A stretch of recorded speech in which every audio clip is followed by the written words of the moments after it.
Welcome to the Underground, my little underground with Peter A.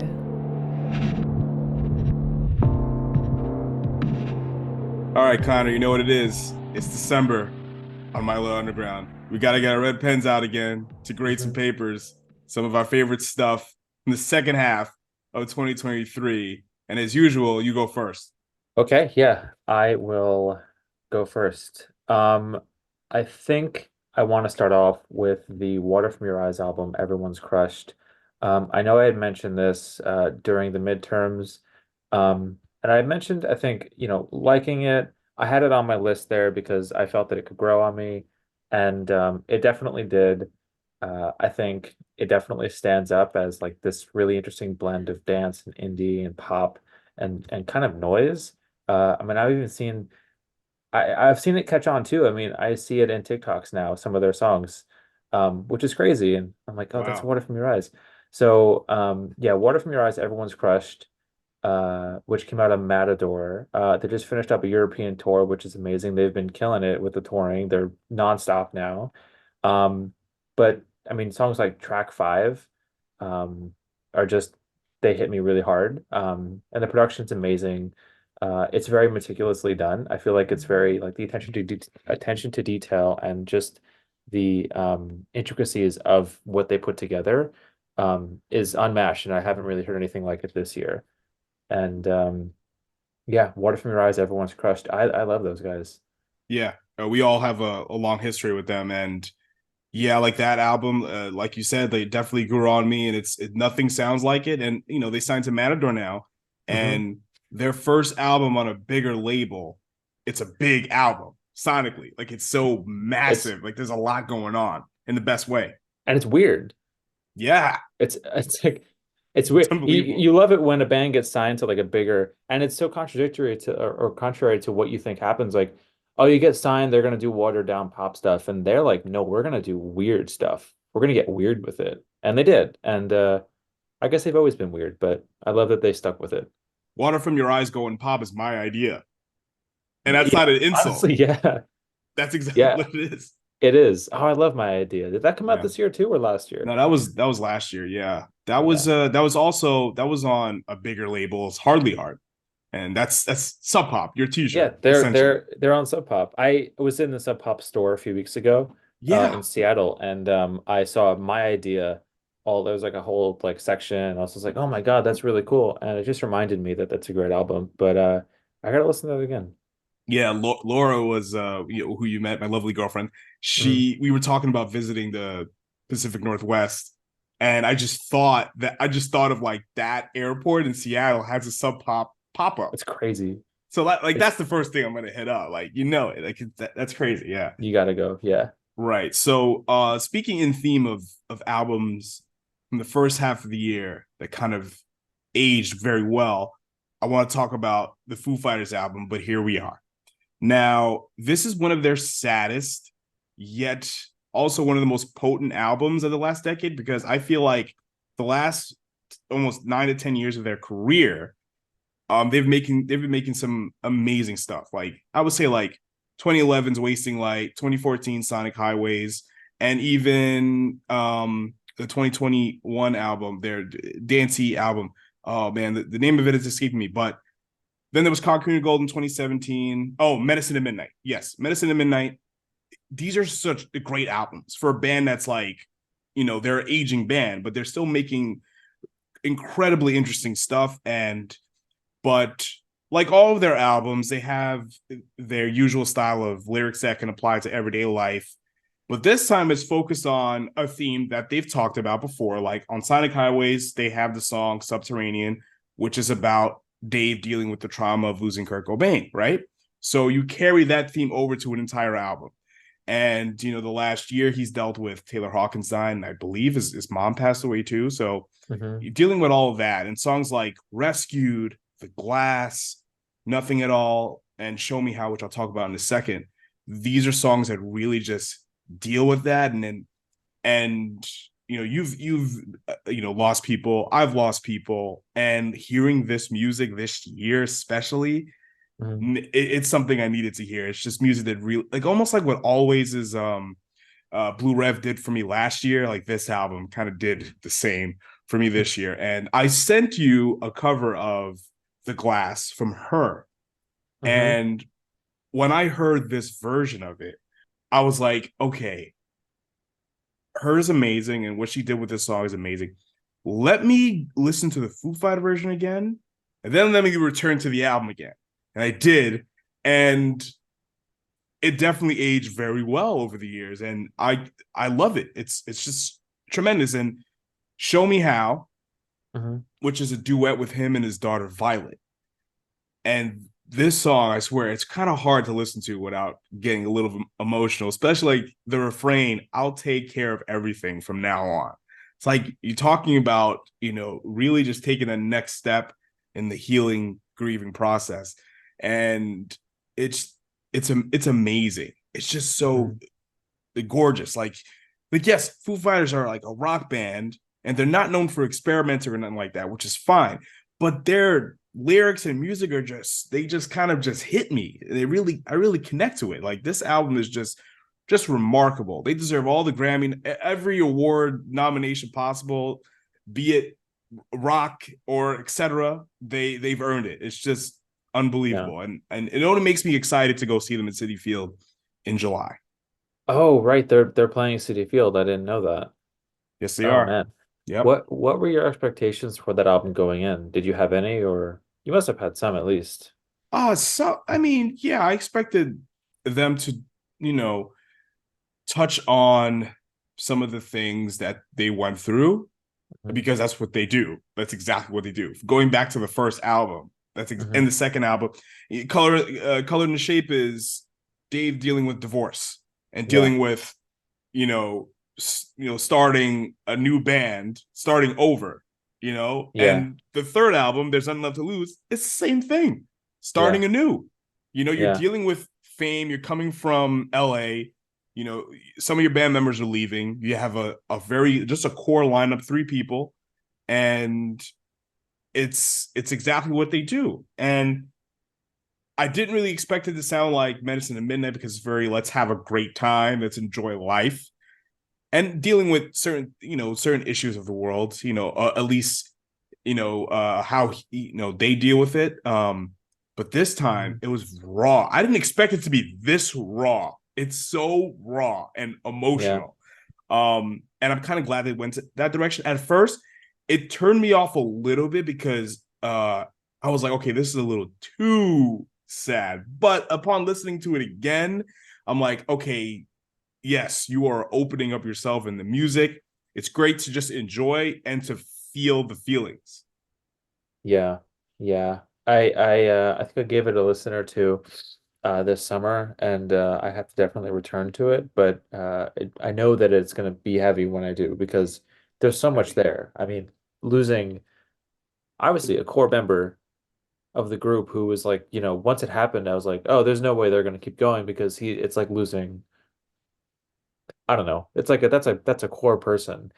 But I feel like they've done it in a very respectful way. Um, but Yep. yeah. Um, so my second Yeah. is an album that came out uh I think definitely towards the end of the summer, early fall, and they're a Brooklyn-based band. I didn't know them before this, but it's this band Hotline TNT. I don't know if you've heard of them. Hotline TNT. Yeah. No.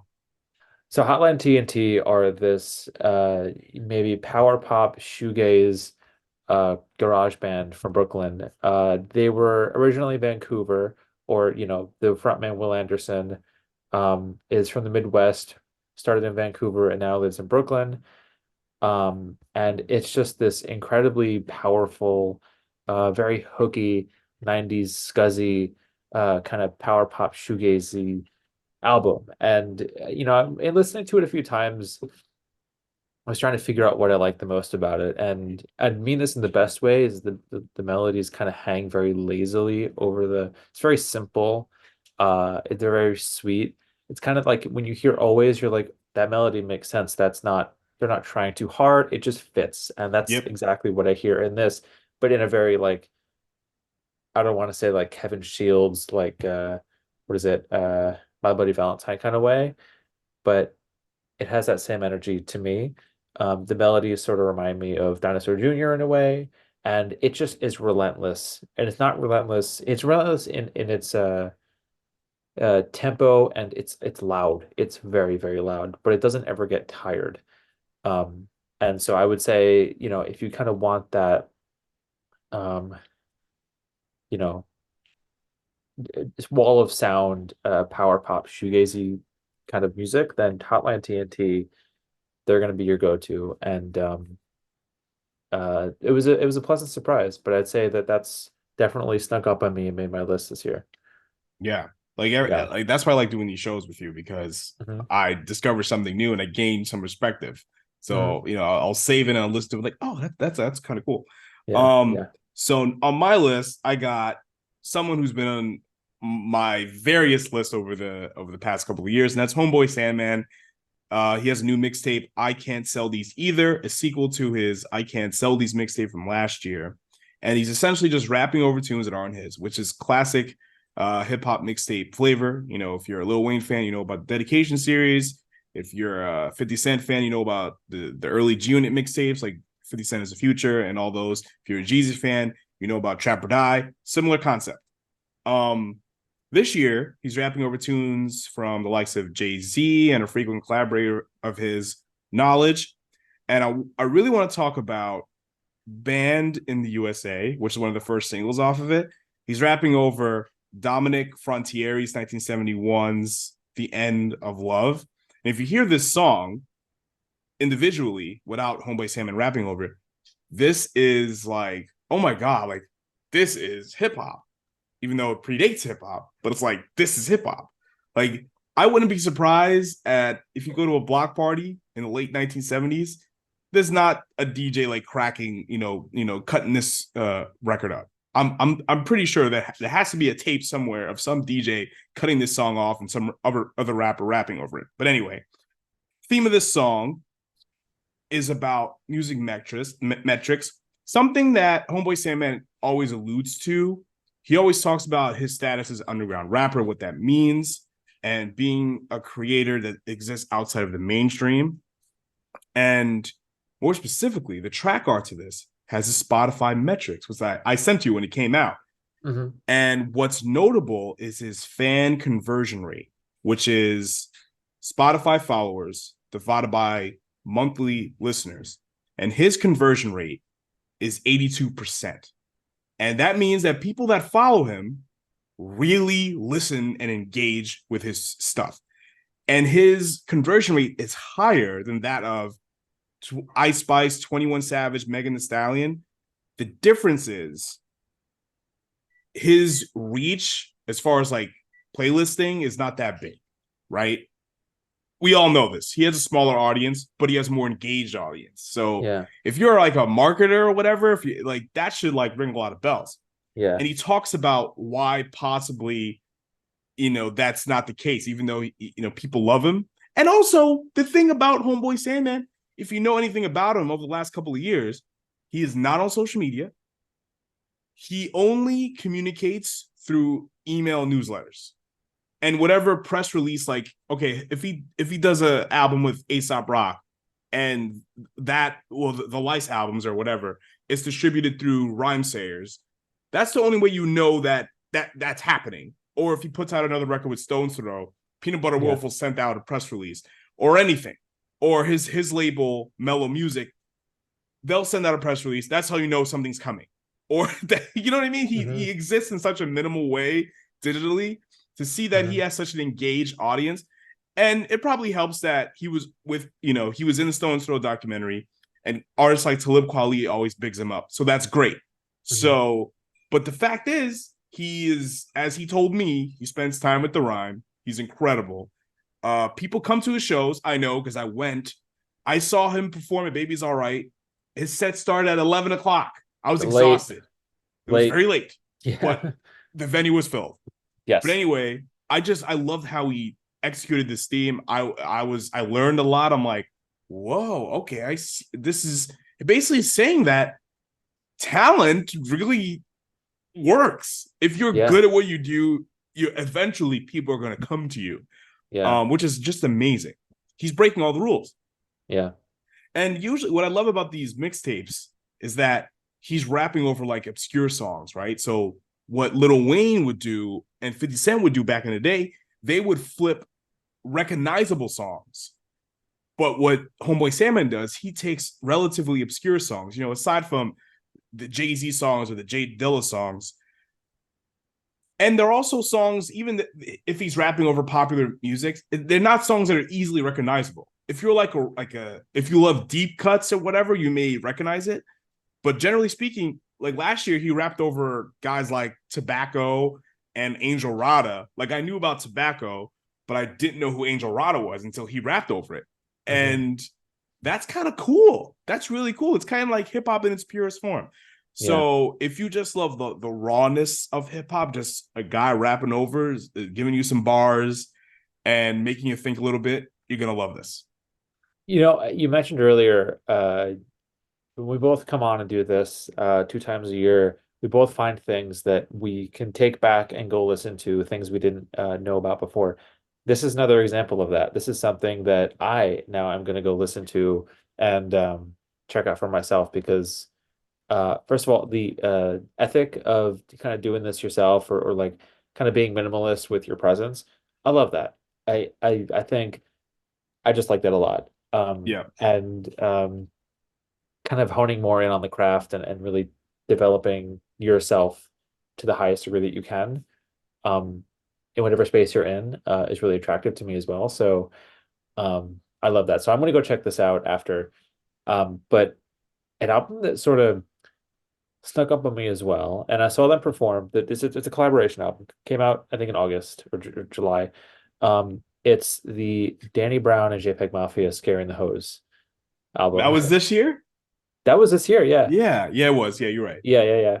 I saw them perform at Pier 17 back in August, maybe late August.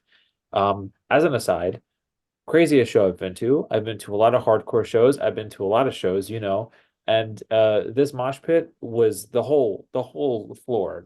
I couldn't get away from it. And the craziest mosh pit too, like you couldn't get out of it. It was just nuts. But the command that they both had over the stage was incredible. I love both of them. I mean, wasn't too familiar with JPEG before. I knew some of his stuff, but Danny Brown, I love Atrocity Exhibition. Like that was a standout one for me years ago. Love that album. So yeah, I went for him. I'm like, not going to hear Atrocity Exhibition, but no, actually he did play some of that stuff. They did flipped anyway. So Scaring the Hose, I heard that this summer and it was immediately impactful for me. It's weird, it's got a lot of energy. It feels like they're kind of both at the top of their game here on this, and it sounded like they had a lot of fun doing it. And it's also really funny. I mean, some of the lyrics in there, and just scaring the hose, like flat out, that's just a funny title for an album. Yeah. So I think as far as standout tracks, like Lean Beef Patty and Steppa Pig both are incredibly like diverse sonically and they hit really hard. So those are two standouts for me. But yeah, I would say that Scaring the Hose is definitely on my top for the year, and I would love to see them again. I think I'm going to stand in the back. I don't know if I don't know. I got really, really close, like to the front of the stage, which was amazing. But I can't physically handle that anymore. Not at that show. That was just like everyone was like 19 and they were going like insane. And I'm like, this is cool, but I physically will die here. But yeah. If we do see Danny Brown in the future, it's got to be at like the Blue Note or something. Yeah. But Danny Brown also, they brought out like I think they brought out Red Veil at a certain point, which was crazy. But yeah, no, Scaring the Hose is definitely. I think that's my third, but yeah, Scaring the Hose is up there for me this year. Continuing this hip hop trend that we started here, the Homeboy Sandman, Danny Brown, JPEGMAFIA. Don't Trust the Soul, their eponymous debut EP. This is the duo of Buster Wolf and Artisan P, frequent My Little Underground visitors. And they're from the Citronella Room label down in Tallahassee, Florida. And the production on this EP was pretty much handled, for the most part, actually all of it, by their in-house producers, being Buster Wolf, Late Show host, and DJ Proof. And Artisan P and Buster Wolf have amazing chemistry together on a track, whether it's Artisan P rapping over Buster Wolf's production or these two guys rapping together.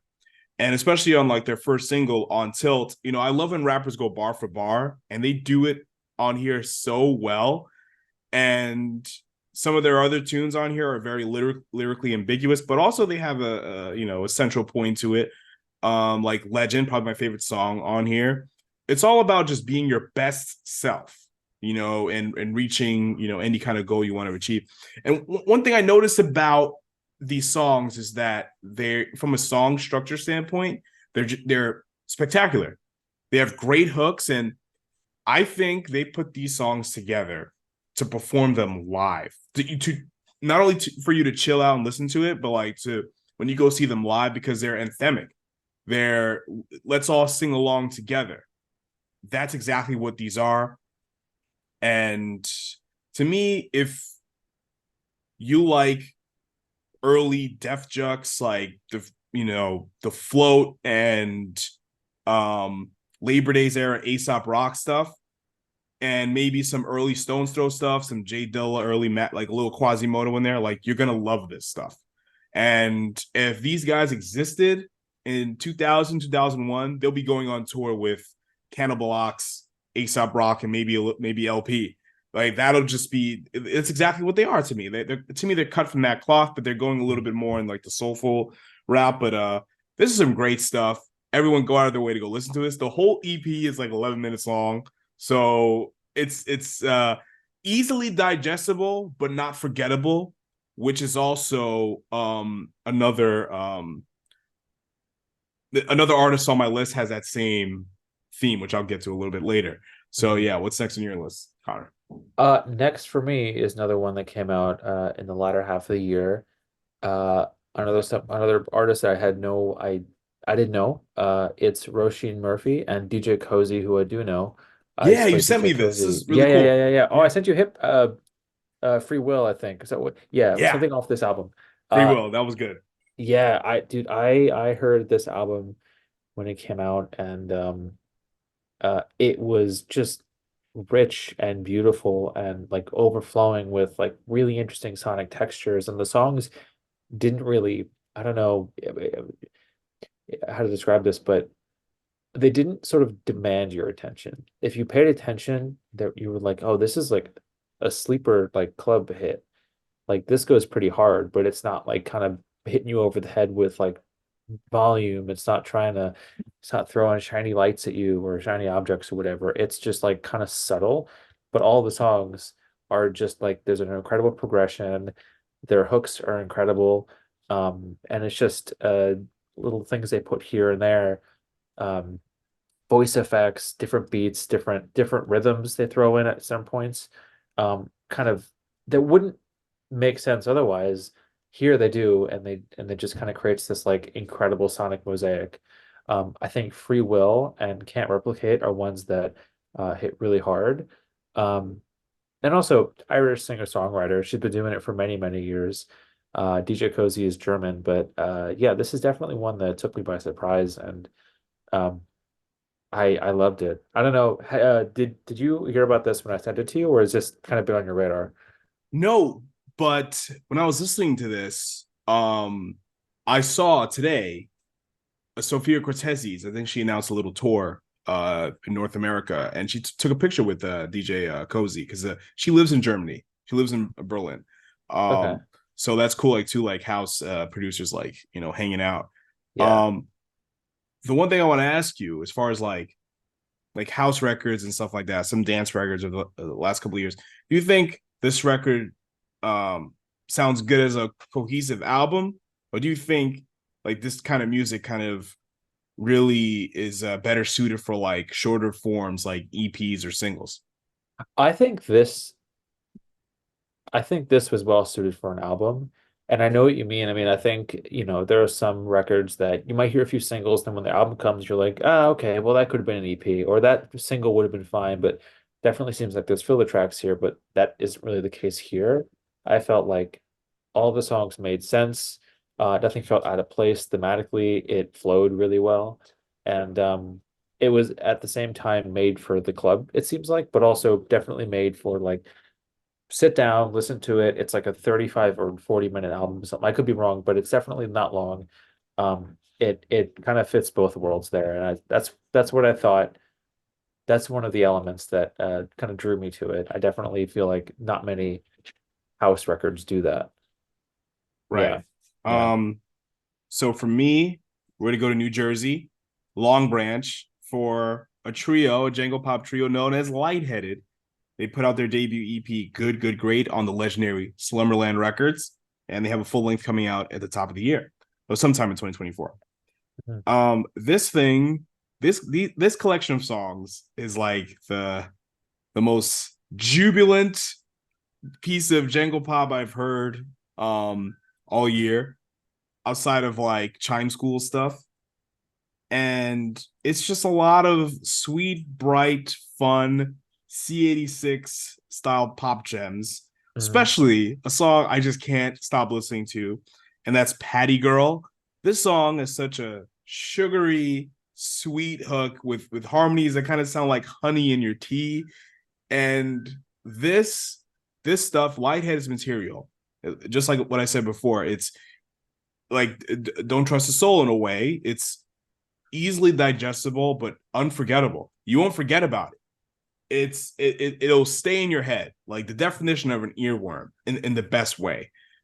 This stuff is great, and if you want to just feel good about yourself and just feel great, listen to Lightheaded. They will make you feel amazing. Not lightheaded at all. Yeah. Grounded. Yes, very Nice grounded. and grounded. Yeah. Yeah. Equilibrium intact. Yes. Yeah. Jersey, you said? Yeah, Long Branch. Long Branch. Yeah. Um, uh, so my fifth album, my fifth Yeah. project here is one that I did mention on the previous podcast. It was the Aruj Aftab, BJ Iyer, and Shazad Ismaili album, Love in Exile. Definitely more um ambient and kind of easygoing in pace than everything else I've mentioned. But I think it's absolutely stunning, and um the texture of what they managed to create is just like transcendent in a way. Um, and it mixes so many different genres like South Asian, jazz, experimental, and ambient all at the same time. And I think actually this might be nominated for a Grammy. I'm not sure. Whoa. Which is great. I mean, happy for them. I think this is a very uh it's a very unique record, and I'm happy Do that you know it's what category? I don't maybe alternative album. It might be up with I could be talking on my ass here. It's very possible, but like I think alternative maybe Okay. or definitely more experimental. I would say that's probably a safe bet, like experimental, but um uh yeah, I mean it tackles um themes of like love, loss, and like longing. And the lyrics are both sung in Urdu and Persian, Oh, which is really, really cool. And so it's just such a nice, I don't know, it's a really nice listen. And I've listened to it many times since, and it kind of sits with me well. Like it feels like an old friend that I'm like no. listening to at this point. I mean, I know it came out in like January or definitely earlier this year, but yeah, I think that might be one of my top, and that's definitely um, you know, it sits very high up there for me. Okay. Yeah. So last on my list, I got a double single from an LA band that I'm quite fond of, that have been on the show before, and that's Mo Dottie. They put out a double single for Anyone and You, with the flip side being late August, early September. And I'm gonna talk a little bit about the A side first for Anyone and You. And the opening of this tune immediately brought me to when I first heard Only Shallow by My Bloody Valentine. Similar kind of aesthetic, just like attacking drums and just a crushing guitar riff just coming right at you, and no fade in, just kind of just coming at you in the best way. And you know this too, like over the years, both of us have seen so many My Bloody Valentine, worshipers, some of them do it well. Some of them do it in a more unique way. Like I saw the record right behind you, that Never album. Oh I yeah. thought they took like the suburban emo thing and added some shoegaze stuff. I thought they blended that together really well. Yeah. But Mo Dottie does it, in a similar way. Their own version of like shoegaze worship, with some sweetness. It's like coffee with some Splenda in it. Yeah. Like I think where My Buddy Valentine focused, they had a lot of experimentation. I think Mo Dottie have like, okay, we're making pop songs, and the noisy melody, like on the main guitar riff, is like so serenading to me. I was listening to it this morning, and just brings me such peace. And the flip side, late August, early September, is a lot more ambient. It's more akin to something, Mickey Bernier would do with Lush, or what Hope Sandoval would do with her own projects, and Mazzy Star. Like it's just really just lush, no pun intended.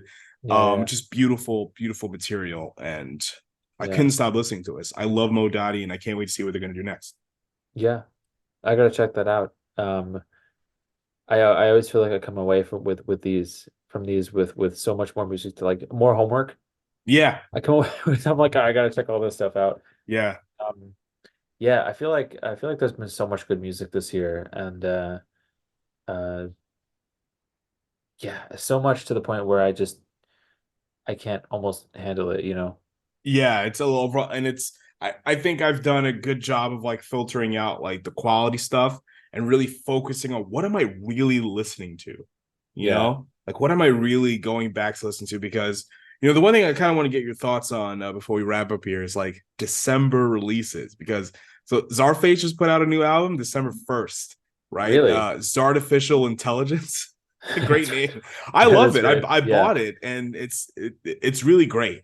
But yeah, it's really hard to like say, okay, is this one of my favorite albums of the year? Because did I listen to it all year? Did I enjoy it all year? Like, what are the credentials? Like, can an album come out towards the end of the year, and can you still enjoy it a lot and then look back on the rest of the year and say, oh, this is probably one of the better albums of the year? yeah. What do you think about like late year releases?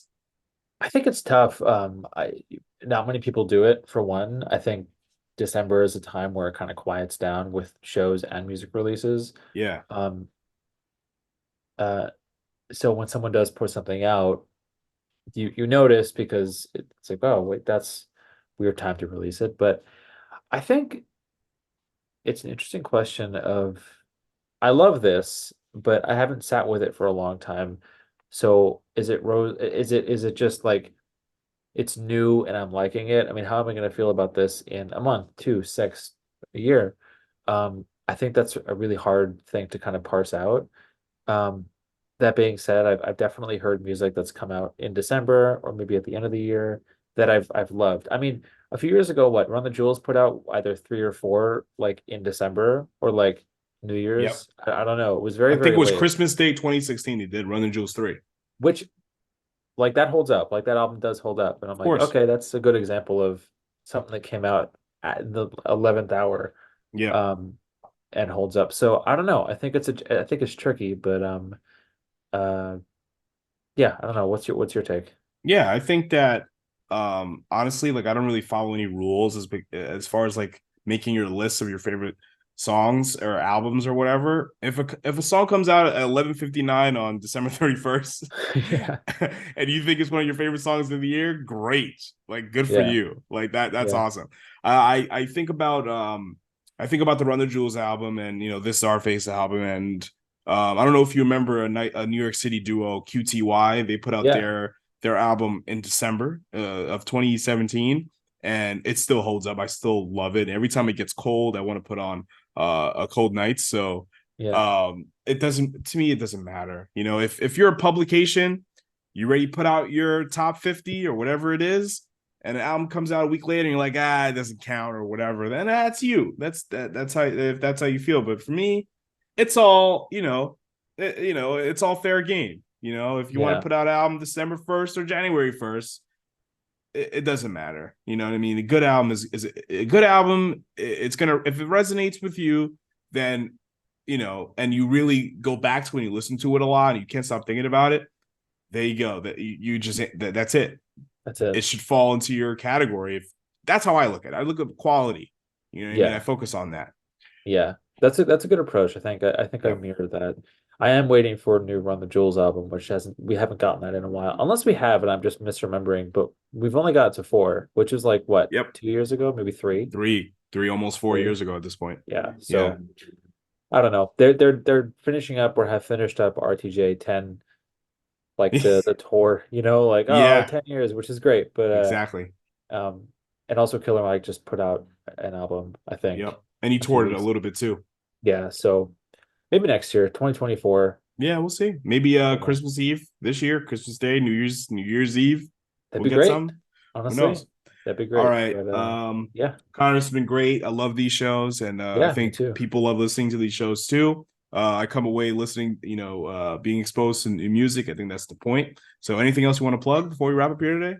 No, I think just my probably my socials, Rooney Tunes, ROONEYTNS at I mean, that's most of my things.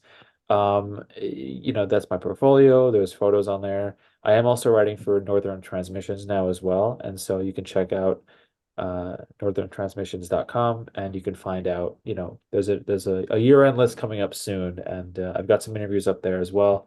So that's something to check out. So that'll be up Great. in the next week or so. Awesome. And I'll link all that stuff in the episode description. Cool. Awesome. Awesome. All right. Thank you again, Connor. Yeah, thanks. My little underground.